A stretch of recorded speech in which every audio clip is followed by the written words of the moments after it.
The galaxy had learned one truth about the Draconids: stay away. These massive creatures ruled 17 star systems with claws and fire. They looked like the dragons from old Earth stories, but they were real, and they were terrifying. Their young were born ready to kill anything that moved, even their own brothers and sisters. This was normal. This was survival. The human colony ship Morning Star was trying to take a shortcut through space near Draconid territory. Captain Rebecca Grant knew it was risky, but her ship carried 300 colonists, including her 6-year-old daughter Emma. Food was running low. Our recyclers were failing. They needed to save time. The explosion happened without warning. Something in the engine core went wrong, and the ship started tearing itself apart. Rebecca screamed orders as people ran for escape pods. She grabbed Emma and strapped her into Pod 7. "Mama, don't leave me." Emma cried. "I'm right behind you, baby. I promise." Rebecca kissed her daughter's forehead and hit the launch button just as the corridor behind her exploded. Emma pressed her face against the small window and watched her home break into pieces against the stars. The pod's computer voice said something about sedation protocols, but Emma fought against the drowsiness. She always fought sleep. This time, though, the darkness won. The pod screamed through the atmosphere of an unknown planet. Its thrusters fired randomly, trying to slow down. It crashed through red trees, bounced off rocks, and finally stopped in a smoking crater. The impact woke Emma. Red lights flashed everywhere. The door was stuck halfway open, letting in cold air that smelled like sulfur and smoke. Emma unbuckled herself with shaking hands. Everything hurt. Her head throbbed. Her arm was bleeding. She crawled through the broken door and stood in a forest that looked nothing like Earth. The trees had black bark and crimson leaves. The ground glowed with strange crystals. In the distance, she heard deep sounds that made her chest vibrate. She was so cold. Her thin jumpsuit was not enough. Emma hugged herself and started walking, leaving small footprints in the glowing moss. She did not know where she was going. She just knew she could not stay near the broken pod. After walking for what felt like hours, Emma stumbled into a clearing. Tall stone pillars stood in a circle, covered in symbols that hurt to look at. In the center were 3 huge nests made of metal vines and silk. One nest held 3 eggs. No, not eggs anymore. The shells were cracking. 3 creatures were breaking free. Emma froze. They were baby dragons. Each one was the size of a large dog. Their scales shifted from blue to silver in the light. Their wings were still wet and folded against their bodies. 6 eyes opened and stared directly at her. Emma knew she should run.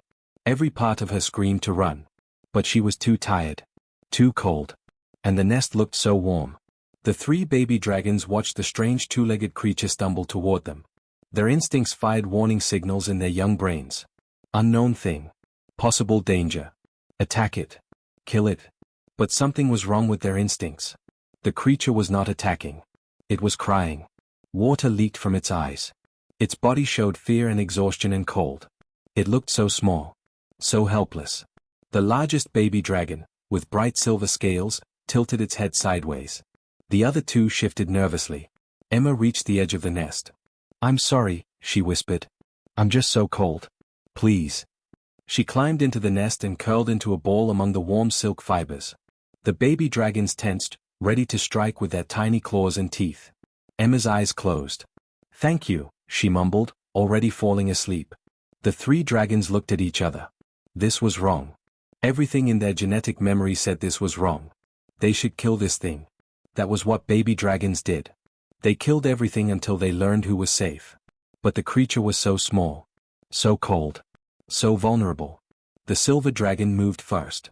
It pressed its warm body against Emma's back.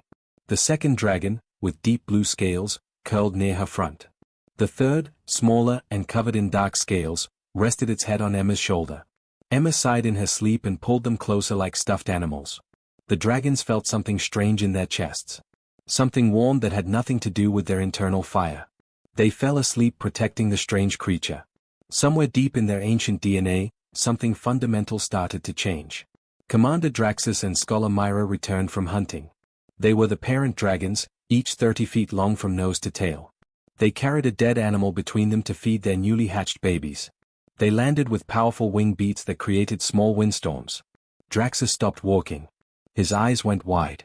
"Myra," he rumbled in a voice like grinding stones. "What is that?" Scholar Myra moved closer slowly. In their nest, Their 3 babies slept peacefully. That was normal. Wrapped in their protective embrace was a human child. That was impossible. By the first flame, Myra whispered. The babies have not killed it. It's alive, Draxus confirmed. His sharp senses detected the child's steady heartbeat. They are protecting it. The 2 adult dragons circled the nest slowly. They did not dare get closer. Their minds raced. Baby dragons trusted nothing. It was biological law. 4 months after hatching, young dragons were hostile to everything, even each other. Only after repeated exposure to their parents would they slowly learn trust. Yet here were 3 newborns, only hours old, sleeping peacefully with an alien creature. We need to report this, Draxus said finally. We need to study this, Myra countered. Husband, do you understand what we are seeing? This could change everything we know about our species. Or it could be a threat. Look at them. Myra pointed with one razor-sharp claw. Our babies are calm. Content. I can feel it through our connection. They feel safe. Emma stirred in her sleep and made a small sound. Immediately, all 3 baby dragons adjusted their positions to keep her warm. The silver one made a soft chirping sound, like it was comforting her. Draxus felt his warrior heart do something unexpected. It softened. 6 hours, he said quietly. We watch for 6 hours. If there is any danger to our babies, the human leaves. Agreed, Myra said. The twin suns began to set, painting the sky orange and purple. In the nest, 4 young creatures slept on, not knowing they were rewriting the rules of the galaxy. Morning arrived with 3 suns breaking over the horizon. Emma woke slowly, warmer than she had been since the crash. She opened her eyes and found herself nose to nose with a dragon. She should have screamed. Instead, she giggled. You're warm, she said, patting the silver dragon's scales. They felt smooth and surprisingly soft, like touching warm glass. The silver dragon chirped and nuzzled her hand. The blue one stretched its wings, and they caught the morning light beautifully. The smallest one, covered in midnight black scales, climbed onto Emma's lap and curled up like a cat. I'm Emma, she told them. Are you babies too? Outside the nest, Scholar Myra had been watching all night. She took mental notes of everything. Her husband Draxus stood guard nearby, his massive body tense and ready for danger. The bonding is getting stronger, Myra said quietly. I can feel it through my connection to them. Our babies are attaching to her. That is not possible, Draxus rumbled. Baby dragons do not attach. They tolerate at best. Watch. Emma found some dried meat in her jumpsuit pocket. Emergency rations. She broke it into pieces and offered them to the baby dragons. The silver one ate from her hand immediately. The blue one waited for Emma to place the food in the nest first. The black one refused food completely, too comfortable in Emma's lap to move. They are following behavior patterns, Myra breathed. Silver is bold and trusting, an alpha personality. Blue is cautious but accepting, a strategic thinker. Black is fully bonded and will probably follow her everywhere. These patterns should not emerge for months. We need to contact the council, Draxus said. They will want to take her away. Study her. Maybe cut her open to see what makes her different. She is a human child in our nest. This is not our decision alone. Myra's tail lashed with frustration, but she knew he was right. She spread her wings and launched into the sky, heading toward the communication towers in the distance. Draxus remained behind, watching his babies play with an alien child, wondering how everything he knew could be wrong. The High Council chamber was carved from a single mountain. 12 elder dragons sat on stone thrones. At the center was High Elder Cormac, his scales dull with age but his eyes still sharp. Scholar Myra stood in the presentation circle, feeling very small. You are telling us, Cormac said slowly, that your newborn babies have bonded with a human? Yes, High Elder. And this human is a child. About 6 years old. Whispers rippled through the council. Elder Vex, leader of the military clans, leaned forward. This is contamination. The child must be removed and studied. Your babies must be reconditioned. With respect, Elder, our babies show no signs of problems. They are developing faster than normal. Stronger brain pathways. Better cooperation instincts. Which makes them weak, Vex snapped. Cooperation is for prey species. We dominate because we trust nothing. Elder Thess, oldest of the scholar clans, raised a wing for silence. Perhaps we have dominated because we never had anything else to compare ourselves to. Scholar Myra described the human child's behavior. She shows no fear, only affection. She shares her food. She makes sounds that comfort our babies. She calls it singing.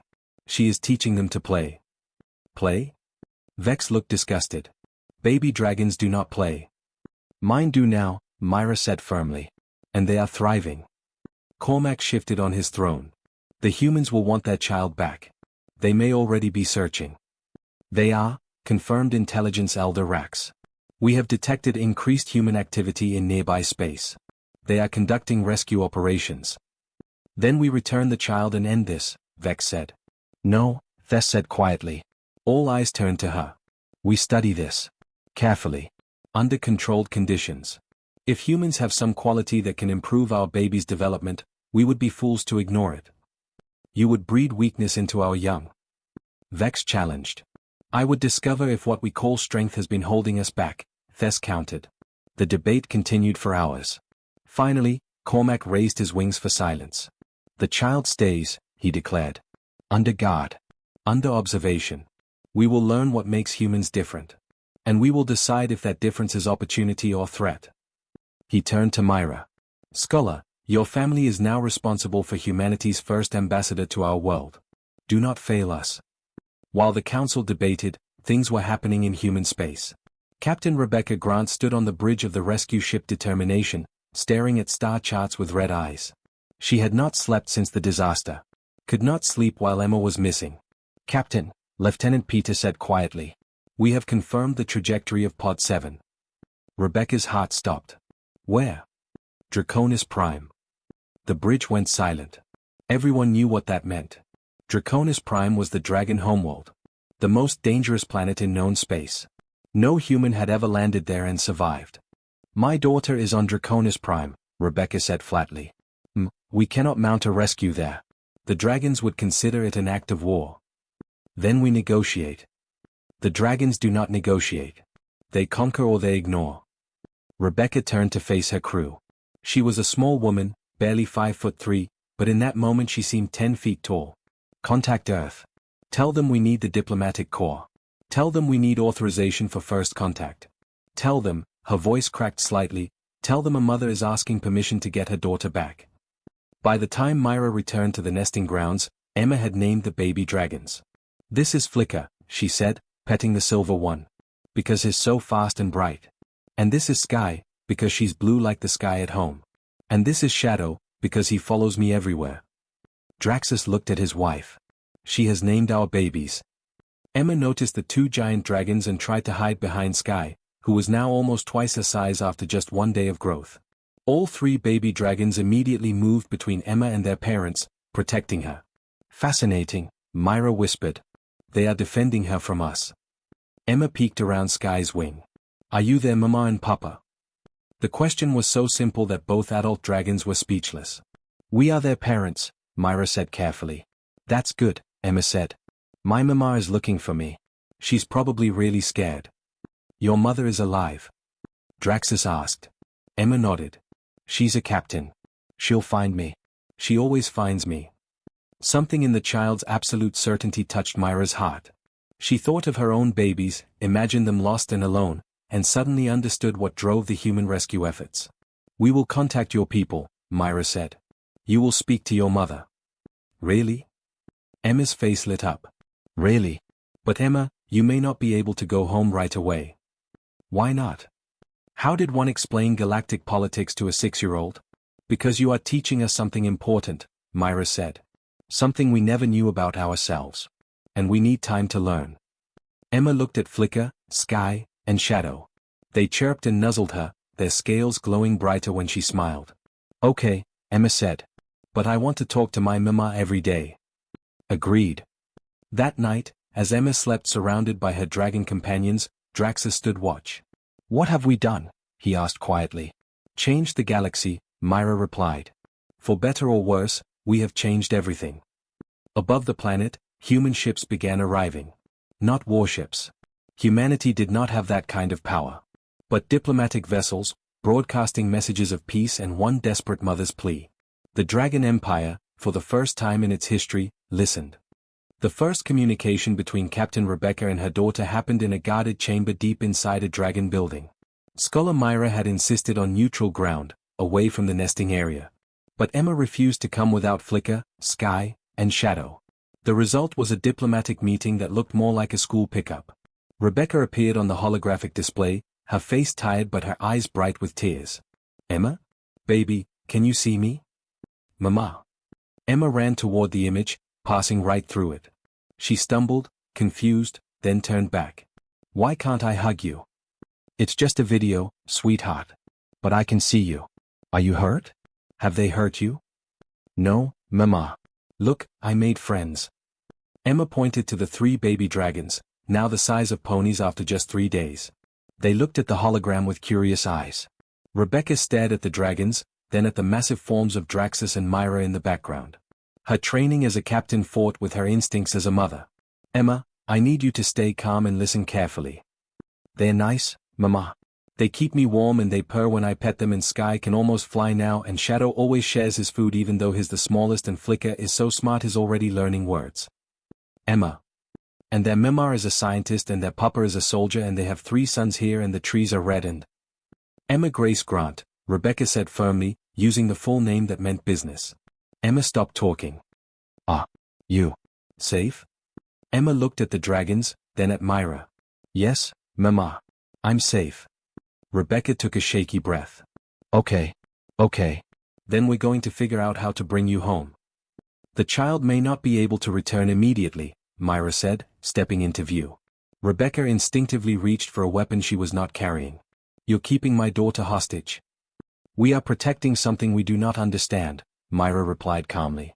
"Your daughter has bonded with our babies in a way that should be impossible. We need to understand why and what it means." "What it means is that you're keeping a child from her mother." "What it means," came a new voice, "is that we may have discovered something that changes everything." Elder Thess moved into view, her ancient scales glinting. "Captain Grant, I am Elder Thess of the Scholar Clan. I have studied biology for 3 centuries. What your daughter has done in 3 days would take our young 3 years to achieve naturally." "I don't care about your biology. I want my daughter back. If I may demonstrate something?" Thess gestured to Emma. "Child, would you ask the baby dragons to perform a triangle formation?" Emma shrugged. "Okay. Flicker, Sky, Shadow, triangle formation." The 3 dragons immediately moved. Flicker took the front point. Sky and Shadow formed the back corners, creating a perfect protective triangle around Emma. They moved as one unit, no commands needed. Thess continued, "This level of coordination normally requires months of training and painful conditioning. Your daughter asked, and they understood. Not just the command but the concept. They are learning abstract thinking through social bonding." Rebecca was quiet for a moment. "What are you saying?" "I am saying your species might hold the key to evolution we have been denying ourselves for thousands of years. Our strength has been our isolation. But perhaps true strength lies in connection. You're using my daughter for an experiment. We are learning from her. There is a difference." Thess paused. "Captain, I have children too. 7 generations of descendants. If I thought this child was in danger, she would be on a ship to Earth within the hour. But she is not in danger. She is thriving. And she is teaching us to thrive in ways we never imagined." Rebecca looked at her daughter carefully. Emma's color was good. She was smiling, relaxed, constantly touching the dragons with casual affection. This was not a frightened child. This was a child who had found belonging. "How long?" Rebecca asked quietly. "We don't know," Myra admitted. "The bonding period could last weeks or months. We are in uncharted territory." "Then I'm coming down there. If my daughter stays, I stay." The dragons exchanged glances. Cormac's voice came through the chamber speakers. "That would be unprecedented, Captain." "So is everything else about this situation," Rebecca shot back. "You want to study human-dragon bonding? Then let a human adult observe. Let me be with my daughter. Or this conversation ends, and we'll discuss military extraction." It was a bluff. Humanity had no military power against the dragons. But Rebecca delivered it with such conviction that even Cormac hesitated. "Agreed," he said finally. "One human adult, under guard, may join the child. But Captain Grant, if you pose any threat to our young, the consequences will be immediate." "Understood," Rebecca said. "I'll be there in 6 hours." Scholar Thess took personal charge of the investigation. She set up monitoring equipment around the nesting area, measuring everything from chemical signals to brain activity patterns. Emma found it all fascinating. "What's that one do?" Emma asked, pointing to a device that looked like a floating crystal. "It measures emotional energy," Thess explained. "The signature of feelings. Watch." She activated it. Immediately, the crystal began glowing in warm amber colors. Lines of light connected Emma to all three dragons, pulsing in synchronized rhythms. "What does that mean?" Emma asked. "It means you are all feeling the same emotions. When you are happy, they are happy. When you are scared, they become protective. You are sharing emotional states in real time." "Is that weird? For dragons? It is revolutionary. Our young typically develop emotional synchronization with parents over months, and it is never this strong." Thess adjusted her instruments. "Emma, may I ask you some questions?" "Okay. Do you ever feel scared of the baby dragons?" "No. Why not?" Emma thought about it. "They're babies. Babies need help. And they're my friends." "Just like that? You decided they were friends?" "I guess so. They weren't mean to me. They kept me warm. Friends do that." Thess made notes. "And you trust them?" "Of course. Dragon young don't trust easily. It takes time, proof, repeated positive interactions." Emma petted Shadow's head. He rumbled contentedly. "That sounds lonely. Don't they get sad being alone?" The question struck Thess like a physical blow. In all her centuries of study, she had never considered that loneliness might be a factor in dragon development. They had always framed isolation as strength, independence as virtue. What if they had been wrong? "Yes," Thess said quietly. "I think perhaps they do get sad. We just never had a word for it before." Captain Rebecca's shuttle landed under heavy escort. 30 dragon warriors surrounded the landing pad, weapons ready. Rebecca stepped out in her dress uniform, hands visible, projecting calm she did not feel. Emma saw her from across the clearing and ran. "Mama." The dragon guards tensed, but Myra raised a wing to stop them. Mother and daughter collided in a fierce hug, both crying. The 3 baby dragons galloped over, surrounding them protectively, their wings spread wide. Rebecca found herself at the center of a dragon shield, her daughter in her arms. Despite everything, the danger, the uncertainty, the complete insanity of the situation, she laughed. "Only you, Emma," she said through tears. "Only you could make friends with baby dragons." "They're nice, Mama. You'll see." And she did see. Over the following days, Rebecca watched her daughter interact with the dragons. She saw Flicker bring Emma flowers, crushing them slightly but clearly pleased. She saw Sky teaching Emma to spread her arms like wings and run. She saw Shadow refuse to eat unless Emma ate first. 3 weeks after Emma's arrival, tensions exploded. A group of traditional dragons, led by a warrior named Vex, believed the human child was corrupting dragon purity. They came at dawn, 6 warriors armed and ready, intending to remove Emma by force. They never reached the nest. Flicker, Sky, and Shadow intercepted them at the boundary. The baby dragons, now nearly adult-sized despite being only 3 weeks old, moved with precision that shocked the attackers. They did not attack but formed an unbreakable barrier. Then Emma walked out. "What do you want?" she asked, her voice clear and unafraid. Vex landed hard, his massive form creating tremors in the ground. "We are taking you from this place, human child. You do not belong here. I belong with my friends." "Those are not your friends. They are weapons you are making dull with your weakness." Emma looked up at the giant dragon warrior. In the morning light, with 3 protective dragons behind her, the 6-year-old seemed to grow taller. "You're scared," she said simply. Vex recoiled. "I fear nothing. You're scared that maybe being lonely isn't as strong as you thought. You're scared that caring about others might actually make you stronger, not weaker. And you're really, really scared that you've been wrong your whole life." The accuracy struck Vex speechless. How could this tiny creature see into his soul? "She's right," came a rumbling voice. Draxus landed beside them, his war-scarred form twice Vex's size. "I spent 300 years believing isolation made me strong. Then I watched my babies learn more in 3 weeks with this human than most dragons learn in 3 years. You know what that taught me?" "What?" Vex asked bitterly. "That strength isn't about standing alone. It's about knowing who's worth standing with." Other dragons were arriving now. Myra, Thess, and dozens of parent dragons who had been following the experiment. They had seen their own young playing with Emma, seen the faster development, the better cooperation. They had seen their babies happy in ways they had never been. "The child stays," Draxus said firmly. "And anyone who challenges that challenges me." It was a declaration of clan protection, the highest honor in dragon culture. Vex and his warriors found themselves facing not just one elder warrior but an entire gathering of parents who had glimpsed a better future for their young. They withdrew, bitter but outnumbered.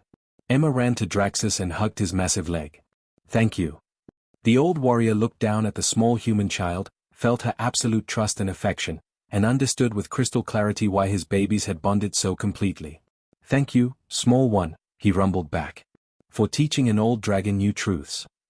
The incident accelerated everything. The High Council called for a planetary assembly where all clans would witness what human-dragon bonding truly meant. The amphitheater was carved into a mountain, large enough to hold thousands of adult dragons.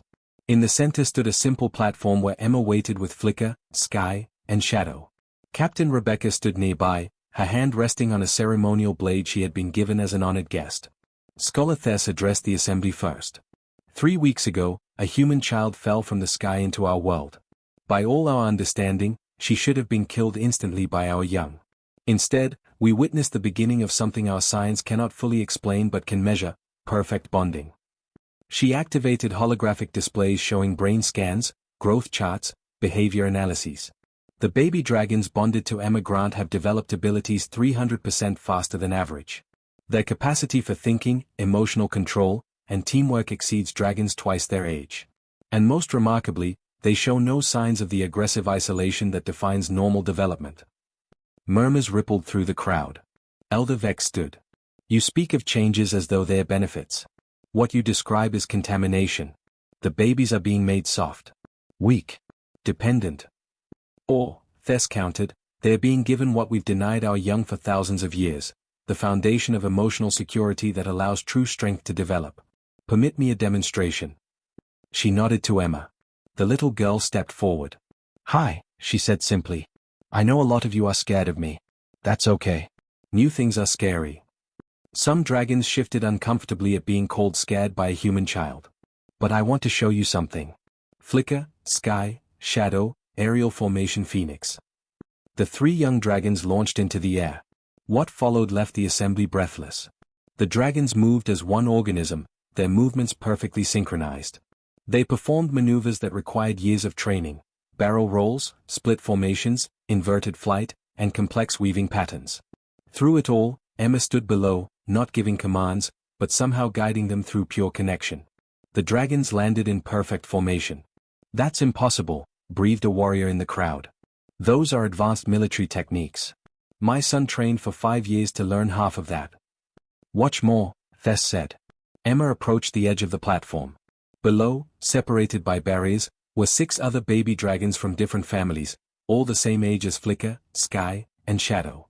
These dragons showed typical behavior: hissing at each other, aggressive posturing, unwilling to share space. "May I?" Emma asked their parents, who nodded nervously. Emma climbed down into the enclosure. Rebecca tensed, ready to jump in, but Draxus placed a gentle claw on her shoulder. "Watch." Emma sat in the center of the hostile young dragons. They circled her warily, some showing teeth. Emma began to sing a simple earth lullaby. "Hush, little baby, don't say a word, Mama's gonna buy you a mockingbird." One by one, the aggressive dragons calmed. They settled around her, drawn by something in the melody, in the emotional honesty of her voice. Within minutes, 6 previously hostile dragons were lying peacefully in a circle around Emma, their breathing synchronized. The amphitheater was completely silent. "This," Thess said quietly, "is what humans call trust. They give it freely, without conditions, and it transforms everyone around them. We called it weakness. We were wrong." Captain Rebecca stepped forward. "With respect, Elder Vex, you're asking the wrong question. You're asking what happens if you need us. But the real question is, what could we accomplish together?" She activated her own display showing human information. Humanity has been exploring space for 200 years. In that time, we've established relations with 17 species. We've resolved 3 wars through negotiation. We've shared technology with 12 civilizations. We've built a coalition based not on conquest, but on cooperation. She let that sink in. Your empire is vast and powerful. You've conquered 17 systems through strength alone. But in that same time, the human coalition has grown to 43 systems through partnership. We're weaker individually, but stronger together. And we've been waiting for a species like yours to join us. Join you? Vex scoffed. The Dragon Empire joins no one. And how's that working out? Rebecca asked quietly. Your birth rates are declining. Your young are taking longer to develop. Your society is stagnating. You need something new. You need connection. Cormac raised his wings for silence. Captain Grant, what exactly are you proposing? An exchange program. Human children, volunteers only, come here during hatching seasons. They bond with your young, helping both species. In return, adult dragons serve as guardians and teachers in human space. We teach you connection. You teach us strength. We grow together. The vote was called. It was not unanimous, but the majority carried. The Terran Dragon Bond Initiative was approved. 3 years after Emma Grant fell from the sky, the galaxy was a different place. The Terran Dragon Alliance had grown into a major power, not through war or threats, but through something the galaxy had never seen before, true partnership.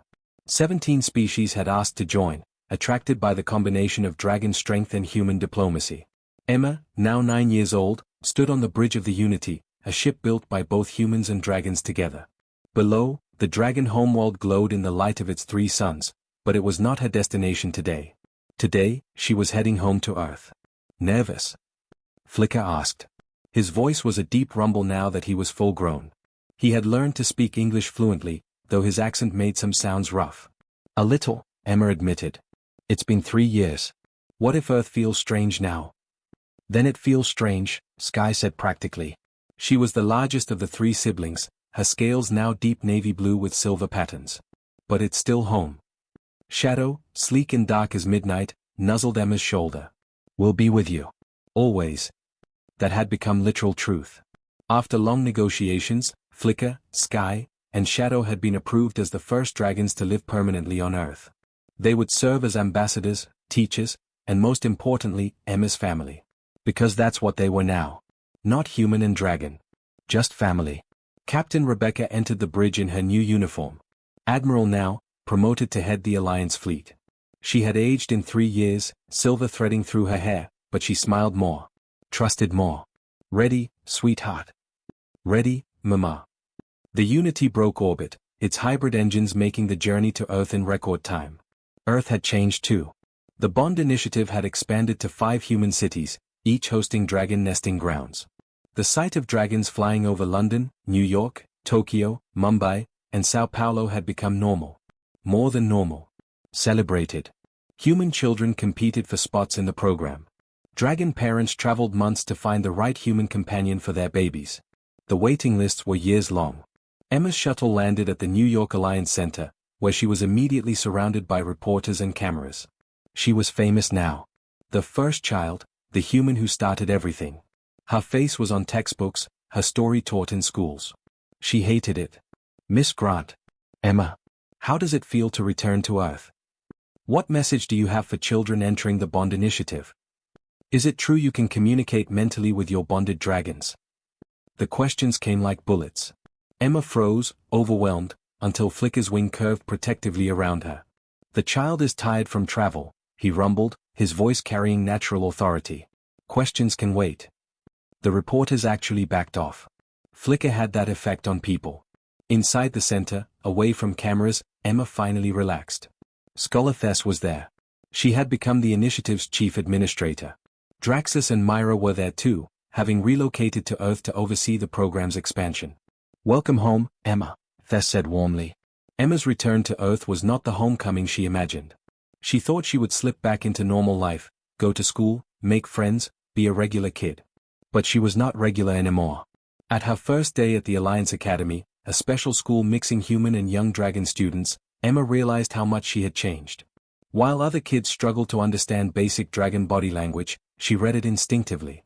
While they needed translators, she spoke 3 dragon dialects fluently.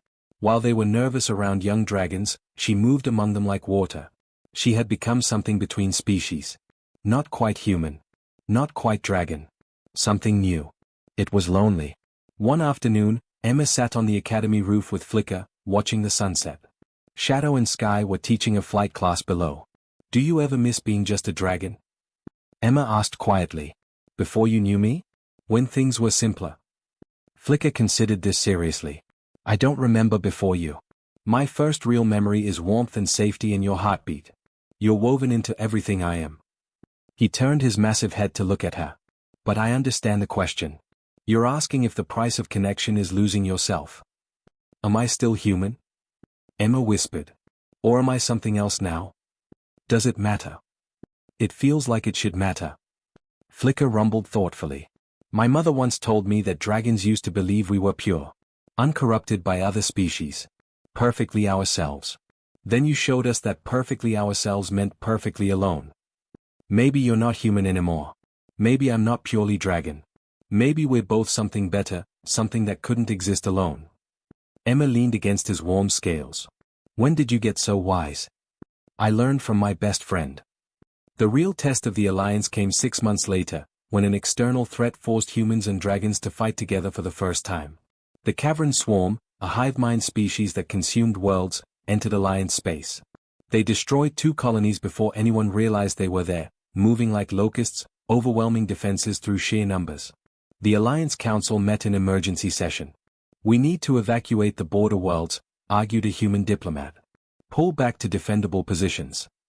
"Evacuation is surrender," countered Dragon War leader Sek. "We establish a line and hold it. Against a swarm that size? We'll be overwhelmed. Then we die with honor." The argument spiraled. Humans wanted to save lives through retreat. Dragons wanted to show strength through resistance. Until Emma stood up. She was only 9, sitting in the gallery with other Bond Initiative students. She should not have been recognized. But she stood anyway, and Flicker amplified her voice with a carefully controlled roar that got everyone's attention. "You're both wrong," Emma said simply. The council turned to stare. "Emma Grant," High Elder Cormac said, "this is not a matter for—" "It's exactly a matter for me," Emma interrupted. "Because I'm both, remember? I'm human who thinks like a dragon. And I'm dragon bonded who thinks like a human. So I can see what you can't. You're asking the wrong question." "And what's the right question?" Admiral Rebecca asked, both proud and terrified of her daughter's boldness. "Not how do we fight them or how do we run from them," Emma said. "But how do we outthink them? The cavern are a hive mind. They are not stupid, but they are singular. One plan, executed perfectly by millions. That's their strength. And their weakness?" Sek asked, leaning forward. "They can't improvise. They can't adapt when plans fall apart. They are powerful, but they are not creative." Emma looked around the chamber. "But we are. Humans and dragons together? We're the most creative force in the galaxy." Scholar Thess stood. "The child is right. A hive mind expects conventional warfare. What if we gave them something unconventional?" Emma smiled. "What if we made them think they're winning, then changed the rules?" The Battle of Kendra Station would be taught in military academies for generations. The cavern expected standard resistance. Instead, they found cooperation at a level they could not comprehend. Human ships, small and maneuverable, acted as scouts. Dragons, powerful and fierce, acted as strike forces. But neither fought alone. They fought together, human pilots riding dragon backs, combining human precision with dragon strength. Emma was there, riding Flicker despite her mother's protests. At 9 years old, she was technically too young for combat. But she was also the best dragon rider in the Alliance. "Swarm cluster at Mark 37, she called out. "Sky, Shadow, hit from above. Flicker, will take ground approach. On my mark, mark." The 3 dragons moved as one. Human fighters followed their lead, exploiting openings the dragons created. The cavern tried to adapt, to swarm with overwhelming numbers. But for every attack pattern they deployed, the Alliance had a counter. Human creativity combined with dragon ferocity created something the hive mind could not process. They were not fighting an army. They were fighting a partnership. The battle ended not with destruction of the cavern but with their retreat. The hive mind could not understand opponents who fought with both individual initiative and coordinated purpose. It was impossible. It was the future. 10 years after Emma Grant fell from the sky, the galaxy had learned a new truth. That trust was not weakness. That connection was strength. That the greatest power in the universe was looking at someone different and choosing to love them anyway. Emma, now 16, stood on the bridge of the Unity as it approached a newly discovered world. Unknown species on the surface, the scanner operator reported. Appears to be some kind of cooperative civilization. Emma smiled. Then we'll fit right in. As the shuttle prepared for descent, she reflected on the journey. She had been 6 years old, terrified and alone, when she stumbled into a nest of baby dragons who should have killed her.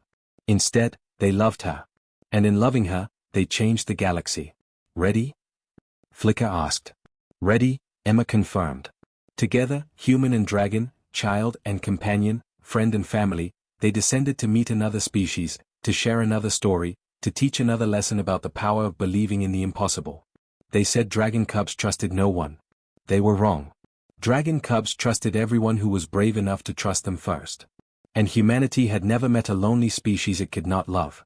Together, they were rewriting the rules of the universe, one bond at a time.